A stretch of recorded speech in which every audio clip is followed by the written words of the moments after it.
Hello and welcome all of you. This is 10 a.m. to the point editorial discussion by Neva Yes. In this video, we are going to comprehensively discuss all the editorial articles from the Hindu of 1st July 2024. Have a look at the central page of Hindu today. We have one article for detailed discussion, which is on climate legislation. So this has been a previous question of the UPSC as well. We'll discuss that particular article in detail. If you take the other articles, we have two articles on the recently concluded Cricket World Cup. One, the Hindu editorial, which touches upon all the important aspect of the T20 World Cup. Then you have a data point on the statistics or the figures of JASPRIT BUMRAH. You have another article in the context of bail that is given to Hemant Soren, Jharkhand Chief Minister, which is on weaponizing the PMLA, Prevention of Money Laundering Act. Then there is an article on the exclusion of Muslims in the Indian system. That is one article by Mujib Rahman. You have other article on the rot of higher education system and the state of play with respect to the state of Andhra Pradesh. We'll move to the articles one by one. Let's start with a quick overview of the 2020 World Cup editorial by the Hindu. So in this article, Hindu underlines everything that is relevant to this particular achievement. It is the first ICC trophy that India is receiving after 2013. So 2013, in 2007, India won the ICC T20 World Cup, the first edition.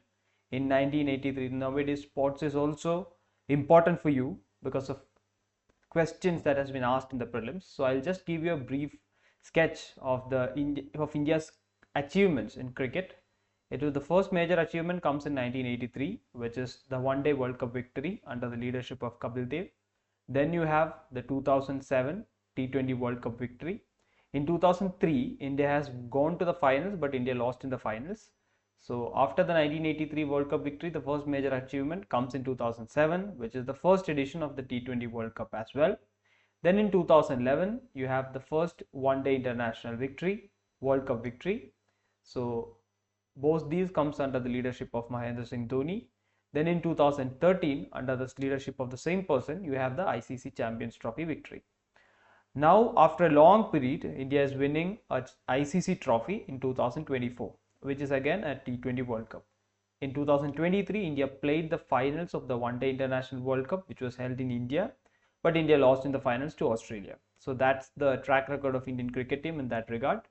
And this World Cup is also marked by the retirement of three greats of the game: Virat Kohli, Rohit Sharma, and Ravindra Jadeja. They are quitting the T20 space. So that's something to be noted in this particular edition of the World Cup. And the World Cup is also will also be remembered for the impressive performance of the Afghanistan team, which made it into the semi-finals. So you know that Afghan is ruled by Taliban. It's a state that is uncertain in nature. So despite all these infrastructural shortages and political uncertainty, the Afghanistan team managed to come into the semi-finals.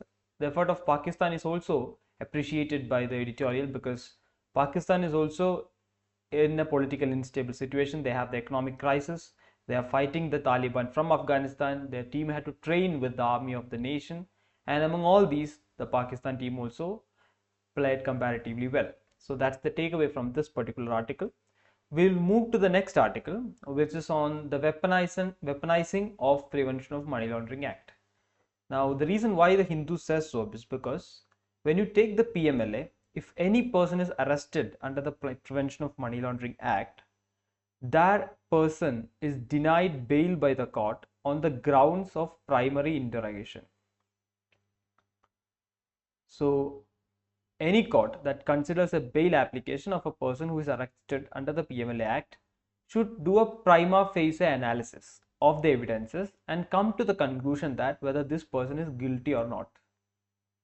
If the court thinks that there is some ground for the claim that is made by the prosecution, the bail is denied. The court have to negatively rule all the evidences that is provided by the prosecution to grant bail to a particular person. In that context, it is very difficult to obtain bail in arrest that is made under the PMLA Act. So considering this ground, now the court has granted bail to Jharkhand Chief Minister Hemant Soren. So when Hemant Soren is getting the bail, it means that the court has significant ground to believe that the accused is not guilty. So that means the evidences that is made up against the particular person is suspicious in nature. So the article directly accuses the ruling dispensation, which is the BJP-led NDA government, of weaponizing the particular sections of the Prevention of Money Laundering Act to hunt down its opposition in various states as well as in the center. So that's the idea that is given by the article. So you have to take away the particular clause that is there within the act through which the courts are likely to deny bail. So that's the takeaway for us from this, and I hope you have understood the issue as well. Let's move to the third article. As I said before, this is with regarding to the state of Andhra Pradesh. So this is called the state of play article. It deals with one state every week or every day perhaps. And this particular article talks about the new government that has formed in Andhra Pradesh. So you should know that Andhra Pradesh Legislative Assembly has 175 seats. So in the last elections, the party which is led by Y.S. Jagan Mohan Reddy, the son of Y.S. Rajshekar Reddy, won 159 out of the 175. It was a sweeping majority. But in this particular elections, this party got only 11 seats, a sweeping defeat. So this tells something about the failed promises that the government had to face with during the elections. So that failed promises burden falls upon the newly formed government of Chandrababu Naidu as well. It's a tripartite alliance. You have the Telugu Desam party of Chandrababu Naidu. You have the Janasena party of Pavan Kalyan, who is a famous actor as well. Then you have the BJP. These three parties have formed the government in Andhra Pradesh, and the major expectations from them with regard to the development of the state are these fourfold. First, the capital of Amravati. You know that after the bifurcation of Andhra Pradesh, the capital has always been a point of contention because you have Hyderabad, which goes to Telangana after a particular time. So Andhra Pradesh needs a capital, and Amravati was the proposed capital by Chandrababu Naidu, who is the head of the TDP. But once they were out of power, the new government, which is the YSR government, came up with the idea of three capitals. So hence the land that was acquired for Amravati was abandoned, and there were a lot of political controversy associated with that. Now since the government is back in power, they have to deliver on this particular promise of Amravati as the capital. Second is the fast completion of the Polavaram project. It's a famous project. It's a lift irrigation project on one of the tributaries of the Krishna river. So this project has to be completed. It is likely to facilitate the agrarian projects in the state. Third is the special category status, a very, very important issue. This has been one of the major poll promises of YSR Congress in the previous elections, but they couldn't deliver it in the 5 years of time. Now the people expect the TDP to have greater bargaining power because the BJP doesn't have absolute majority in the center. Because of that, they expect the TDP to gain the special category status for Andhra Pradesh. So this is the third project. And finally, you have the Visakhapatnam steel plant, which was proposed to be privatized. Now the people want, or the political mandate is against the privatization of the Visakhapatnam steel plant. So that project is supposed to be, the privatization drive is supposed to be halted in the state as well. So these are the problems of the Andhra Pradesh. This will give you an idea of what is happening in the state. That's all from the article. Let's move to the next article, which is on the Muslim community, written by Mujibur Rahman. He says that the population of, so he starts the article with reference to a work written by Lord Dufferin, Muslims of British India. So you should, these days name of books are also important. This is an important work when it comes to modern India, written by Lord Dufferin. It talks about the Muslims of modern India, Muslims of British India. So compared to that time period, he says that the population of Muslims in India is more than the combined population of France and Britain. So that many people are here, which accounts for 15% of the nation's total population, which accounts for 1.2 billion in the 2011 census. So he says that despite this number of Muslims in India, there is a systematic lack of representation. If you take the ruling party, the government that's recently formed, the number of cabinet ministers from this particular community is 0. The number of contestants from the leading party, the party that got the highest number of elections, highest number of seats in the parliament, then the number of candidates fielded by the party was 1. That was in Kerala. And that person also failed. So the representation of Muslims in the parliament by the ruling party is zero. And he says this is not just with regard to legislature. There is a systematic exclusion of the Muslims from all the domains in the country now. And he is hopeful of the rise of regional parties in this particular election. He says that since the ruling government doesn't have an absolute majority and the ruling regional parties have more bargaining power, it will act as a check and balance mechanism against majoritarianism. So it's a critical article of the government. It talks about the systematic exclusion, and it gives a political view of the current scenario as well. So that's the idea of the article. Let's move to the next article, which is on the systematic growth of higher education system in India. So this is a very controversial topic that is happening right now. You know about the National Testing Agency, which was formed as a specialized agency for conducting exams in India. They were slowly taking over all the exams happening in India. First, they took over the NEET, which was previously conducted by the CBSE, and now the QET, the Common Undergraduate Entrance Test to all the arts universities in India, is taking place under the ambit of the NEET. Now it is extended to the PG admissions as well. And with regard to universities like JNU, they are conducting the PhD entrances as well. Now, apart from that, the UGC NET, which decides for the qualification of assistant professor or JRF, that is also conducted by the NTA. This exam was called off, and NEET was not called off, but re-NEET was conducted for 1,500 students who were awarded grace marks. And of all these reasons, because of all these reasons, the agency is under severe criticism. And because of the agency's takeover of important exams like QET, there has been a delay, unprecedented delay in the university admission, says the author.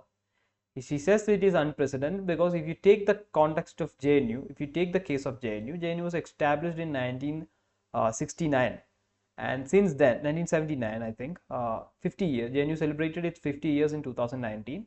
So since then, for the last 50 years, JNU conducted pen and paper model exams. And admissions to the PhD programs and master's level programs were descriptive in nature. The tests were descriptive in nature. In 2019, it was replaced with objective test, which was MCQ test. And now for PhD also you have MCQ test. And the professors argue that this MCQ model testing is not sufficient enough to identify research scholars. Now it has been continuing like that, and for all the 50 years for which paper and pen model exams were conducted, there were no allegations of paper leaks, or there was no situation of the exams getting delayed or being postponed. But now we have a situation like that. So when we are replacing traditional models in the name of efficiency, and if you are not getting the desired result, what is the point of departing from the old ways? So this is a serious question raised by the author, and that's the quick overview of that particular article. We have another article on the figures of JASPRIT BUMRAH, nothing more relevant to us from the UPSC perspective. It just compares his statistics with the contemporary bowlers as well as the Indian bowlers, and in both these aspects, JASPRIT BUMRAH stands a league apart. So his economy rate combined with the strike rate, so it belongs to a unparalleled league, because in 2020s when you have an economy rate around 6 runs per over, it is very impressive, because nowadays even in test matches batsmen are scoring more than 6 runs in an over. So in that times when he is having an average of economy rate of 6 runs in an over, it is quite an achievement, and which is unparalleled in the context of Indian bowlers and in the era of contemporary bowlers as well. So that's the data point. Now finally we'll come to the article for detailed discussion, which is on climate legislation. So if you look at this question, which was asked by UPSC in 2023, the question talks about the constitutionalization of environmental laws. So, and it asks to explain the question, explain the statement with respect to case laws. So you can understand this question in that regard, because when it comes to environmental laws in India, we don't have a framework legislation. We don't have a framework legislation, but we have various judgments like this. M.K. Ranjit Singh versus Union of India, is a famous judgment. That's something that you have to be very clear with, because it has a landmark judgment that has taken place. I'll explain that. Before that, I'll tell you about some other judgments as well. One is the Godavarman judgment. It is in this particular judgment the Supreme Court talked about the idea of deemed forest. So deemed forests are not necessarily protected forests, but they are forests in nature, and conversion of these forests was also restricted under the Godavarman judgment. So deemed forest is one concept that the Supreme Court referred to earlier. So several cases like this has led to the constitutionalization of climate rights in India, but it exists in the Indian domain as patchworks. We don't have a universal framework legislation. So there is one legislation here, one judgment here, one judgment there, but it doesn't account for a complete framework. If you take this particular judgment, the court in fact talks about the right to be free from adverse effects of climate change, and this was put under the ambit of right to life, Article 21, and right to equality, Article 14. So right to equality and right to life was extended to climate justice as well. So that is how M.K. Ranjit Singh versus others versus Union of India and others becomes very relevant for you. Despite this, as I said, these environmental legislation is lacking in India. We need a framework legislation because it will give the vision for engaging with climate change across sectors.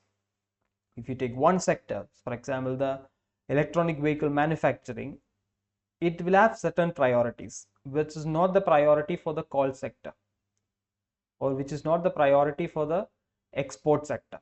So to move across various sectors, you need a framework legislation. Then it will create necessary institutions and endow with powers. Now we have institutions like the National Green Tribunal, you have the agencies like environmental impact assessment, but these again need a framework legislation to fall into their place with perfection. And thirdly and finally, it will put in place a process for structured and deliberative governance. So I have mentioned here, this is a question of governance as well. Having a framework legislation will place a process for structured and deliberative governance. So when you are talking about a climate legislation in India, these are the reasons why we need to have it. And when we are thinking of something, we have to think it along these lines, because when you come up with a climate legislation in India, it has to be India specific. If you take the climate legislation in UK, this is very narrow minded, because they have a system of tackling carbon emissions. Every 5 years, they revise their carbon budget and they regulate the amount of emissions, but it is restricted to carbon emissions alone. Being a developed country like India, we have to address a lot of priorities. We are talking about common and differentiated responsibilities now, because we cannot compromise on our development. At the same time, we have to mitigate climate change as well. In that regard, we cannot have narrow-minded legislations like this. So we need a broad-based India-specific legislation. Second, we have to integrate a federal structure into that, because we have a system of having central list and state list. And when you take the state list, many of the things are on the state list, like for example, electricity. So energy transition without taking into account the states are not possible. So we have to accommodate the federal structure of the country when we talk about a climate legislation. Finally, it has to extend beyond the scope of government alone. We have to bring in the civil society and the NGOs, because when we are talking about rainwater harvesting, the government alone cannot be the provisioner. It has to involve the civil society, because, or if you talk about rooftop solar system, the civil society has to be a major player to bring up with changes like these. So this is the line through which we have to come up with the climate legislation, and this is the reasons for the need of a climate legislation, and this is a triggering point for the need for a climate legislation. So this article on a whole is very relevant for all of us in the context of the mains paper in both GS2 and GS3. That's the takeaway from the Hindu editorial of July 1st, 2024. Thank you for listening.